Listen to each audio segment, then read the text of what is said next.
യുദ്ധം നിർത്തുന്നു 5 ദിവസത്തേക്ക് എന്ന പ്രഖ്യാപനം വന്നപ്പോൾ തന്നെ അത് വിപണിയിൽ അതിന്റെ ചലനങ്ങൾ പ്രകടമാകുന്നു. ക്രൂഡ് ഓയിൽ വില കുറഞ്ഞു, സ്വർണ്ണവിലയിൽ വർധനയുണ്ടായിരിക്കുന്നു. രാജ്യത്ത് LPG വിതരണം സാധാരണഗതിയിലെന്ന് പെട്രോളിയം മന്ത്രാലയം സെക്രട്ടറി അറിയിക്കുകയാണ്. രാജ്യത്ത് ആവശ്യത്തിനുള്ള ക്രൂഡ് ഓയിൽ സംഭരിച്ചിട്ടുണ്ട്. സംസ്ഥാനങ്ങൾക്ക് 10%-ലധികം വാണിജ്യ ആവശ്യത്തിനുള്ള LPG നൽകുമെന്നും പെട്രോളിയം മന്ത്രാലയം സെക്രട്ടറിയുടെ പ്രതികരണം കേൾക്കാമതാദ്യം.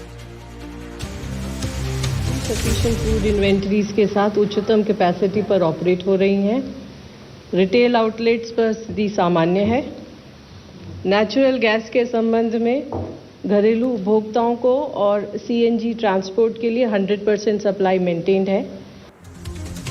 വിഷ്ണു പ്രസാദ് ചേരുന്നുണ്ട്. വിഷ്ണു, ഒരു പ്രതിസന്ധിയിലേക്ക്, കടുത്ത പ്രതിസന്ധിയിലേക്ക് പോകില്ല എന്നാണ് ഇപ്പോൾ മന്ത്രാലയം സംഭരിച്ചു വെച്ചിരിക്കുന്ന LPG അടക്കമുള്ളത്. വാണിജ്യ സിലിണ്ടറുടെ കാര്യത്തിലാണ് വലിയ ആശങ്ക നിലവിൽ ഉള്ളത്. അതൊക്കെ പരിഹരിക്കപ്പെടാൻ കഴിയുമെന്നാണ് ഇപ്പോൾ മന്ത്രാലയം അറിയിക്കുന്നത്.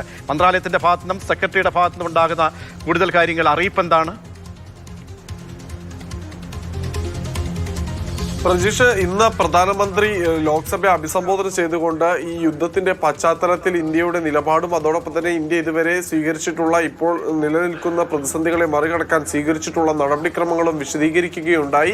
സപ്ലൈ ചെയിനെ കാര്യമായി യുദ്ധം ബാധിച്ചു എന്നത് ഉൾപ്പെടെയുള്ള കാര്യങ്ങൾ അദ്ദേഹം വിശദീകരിക്കുകയും ചെയ്തിരുന്നു. ഇതിന് പിന്നാലെയാണ് വിവിധ മന്ത്രാലയങ്ങളുടെ ഒരു സംയുക്ത വാർത്താ സമ്മേളനം ഡൽഹിയിൽ വെച്ച് നടന്നത്. അതിൽ പ്രധാനമായും പങ്കെടുത്തിട്ടുണ്ടായിരുന്നത് ഷിപ്പിംഗ്, അതോടൊപ്പം തന്നെ പെട്രോളിയം, കൂടാതെ വിദേശകാര്യം, ഗൾഫ് മേഖല എന്നീ മന്ത്രാലയങ്ങളുടെ അല്ലെങ്കിൽ എന്നീ വിഭാഗങ്ങളുടെ ചുമതലയുള്ള സെക്രട്ടറിമാരായിരുന്നു. ഇതിൽ ആദ്യത്തേത് സുജാത ശർമ്മ, പെട്രോളിയം മന്ത്രാലയത്തിന്റെ സെക്രട്ടറി പറഞ്ഞത്, രാജ്യത്ത് ആവശ്യത്തിനുള്ള ക്രൂഡ് ഓയിൽ സംഭരിച്ചിട്ടുണ്ട്. വ്യവസായ ഉപഭോക്താക്കൾക്ക് 80% CNG, അതായത് LPG അല്ല CNG ആണ് സപ്ലൈ ചെയ്യുന്നുണ്ട് എന്നതാണ്. LPG വിതരണം സാധാരണഗതിയിലാണ്. പെട്രോൾ പമ്പുകളിലെല്ലാം തന്നെ സാധാരണ നിലയിൽ ഇന്ധനം ലഭ്യമാണ് എന്നും അനാവശ്യമായി പാനിക് ആകരുത്, അങ്ങനെ ഒരു ആശങ്കയുടെ പുറത്ത് ബുക്കിംഗ് വർദ്ധിപ്പിക്കരുത് എന്നും അവർ ആവശ്യപ്പെട്ടിട്ടുണ്ട്. പാനിക് ബുക്കിംഗ് രാജ്യത്ത് ഗണ്യമായി കുറഞ്ഞിട്ടുണ്ട് എന്നത് അവർ വ്യക്തമാക്കി. 550ഓളം FIRകളാണ് കരിഞ്ചന്ത തടയുന്നതിന്റെ ഭാഗമായി നടത്തിയ പരിശോധനകളിൽ രജിസ്റ്റർ ചെയ്തിട്ടുള്ളത്. 1050 പേരെ അറസ്റ്റ് ചെയ്തു എന്നും അറിയിച്ചിട്ടുണ്ട്. അതോടൊപ്പം തന്നെ ഈ പെട്രോളിയം മന്ത്രാലയത്തിന് പുറമെ ഷിപ്പിംഗ് മന്ത്രാലയം കൂടി ഇക്കാര്യത്തിലൊരു കണക്കുകൾ നൽകുന്നു. 22 കപ്പലുകളാണ് ഹോർമുസ് കടലിടുക്കിൽ പടിഞ്ഞാറ് വശത്തുള്ളത്. ഇതിലുള്ള 600 നാവികർ സുരക്ഷിതരാണ്. കേവലം ഇന്ത്യൻ കപ്പലുകളിലെ ഇന്ത്യക്കാരായ നാവികരെ മാത്രമല്ല, മറ്റു രാജ്യങ്ങളുടെ കപ്പലുകളിൽ ജോലി ചെയ്യുന്ന ഇന്ത്യക്കാരായ നാവികരുടെ സുരക്ഷയും കേന്ദ്ര സർക്കാർ ഉറപ്പുവരുത്തുകയാണ് എന്ന് പറയുന്നു. അതോടൊപ്പം തന്നെ ഇപ്പോൾ കണ്ടില മുതൽ മംഗലാപുരം വരെയുള്ള ഇന്ത്യയുടെ തുറമുഖങ്ങൾക്ക് പുറമെ കൊച്ചി, ചെന്നൈ എന്നിവിടങ്ങളിലും അഡീഷണലായി നമുക്ക് ലഭിക്കുന്ന ചരക്കുകൾ ഇറക്കി വെക്കുന്നതിനാവശ്യമായ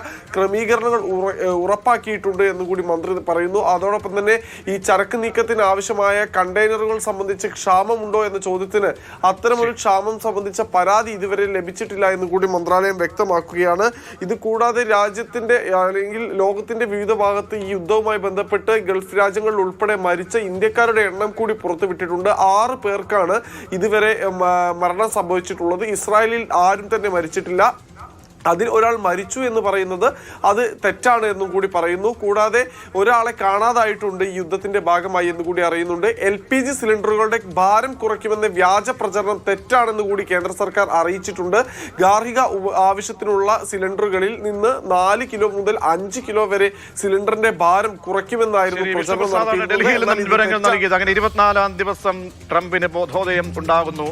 അങ്ങനെ ഈ നിലയ്ക്ക് പോയി കഴിഞ്ഞാൽ അത് ലോകത്തുണ്ടാകുന്ന സാമ്പത്തിക അരക്ഷിതാവസ്ഥയടക്കം ഉണ്ടായിട്ടുള്ള സമ്മർദ്ദങ്ങൾ, ഇന്ത്യയടക്കം പ്രധാനമന്ത്രി ഈ ദിവസമാണ് ആശങ്ക അറിയിച്ചത്. കൊറോണ കാലത്ത് എന്നതുപോലെ തന്നെ അടിയന്തര സാഹചര്യങ്ങളിലേക്കും നീങ്ങേണ്ടി വരുമെന്ന സൂചനകളടക്കം വരുന്ന ഒരു സമയത്താണ് ഇങ്ങനെ വളരെ പ്രധാനപ്പെട്ട ഒരു പ്രഖ്യാപനം ഉണ്ടാകുന്നത്. 5 ദിവസത്തേക്കായിരിക്കും ഈ താൽക്കാലിക വെടിനിർത്തൽ എന്നാണ് ട്രംപിന്റെ ഭാഗത്തു നിന്നും പ്രതികരണം വരുന്നത്.